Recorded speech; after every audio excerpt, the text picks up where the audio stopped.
নমস্কার। রথযাত্রা, বিশ্বকবি রবীন্দ্রনাথ ঠাকুর। রথযাত্রার দিন কাছে, তাই রানী রাজাকে বললে, চলো রথ দেখতে যাই। রাজা বললে, আচ্ছা।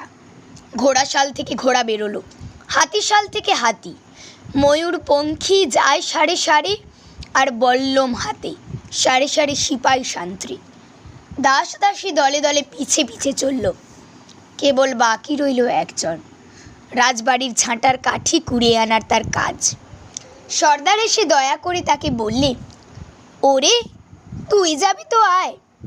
সে হাত জোড় করে বললে, আমার যাওয়া ঘটবে না। রাজার কানে কথা উঠল, সবাই সঙ্গে যায়, কেবল সেই দুঃখীটা যায় না।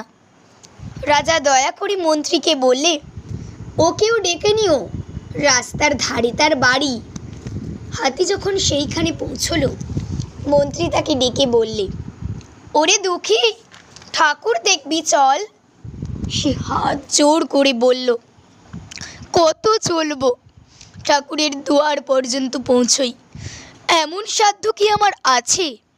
মন্ত্রী বললে, ভয় কিরে তোর, রাজার সঙ্গে চলবি? সে বললে, সর্বনাশ, রাজার পথ কি আমার পথ? মন্ত্রী বললে, তবে তোর উপায়? তোর ভাগ্যে কি রথযাত্রা দেখা ঘটবে না? সে বললে, ঘটবে বই কি, ঠাকুর তো রথে করেই আমার দুয়ারে আসেন। মন্ত্রী হেসে উঠল, বললে, তোর দুয়ারে রথের চিহ্ন কই? দুঃখী বললে, তার রথের চিহ্ন পড়ে না। মন্ত্রী বললে, কেন বলতো? দুঃখী বললে, তিনি যে আসেন পুষ্পক রথে।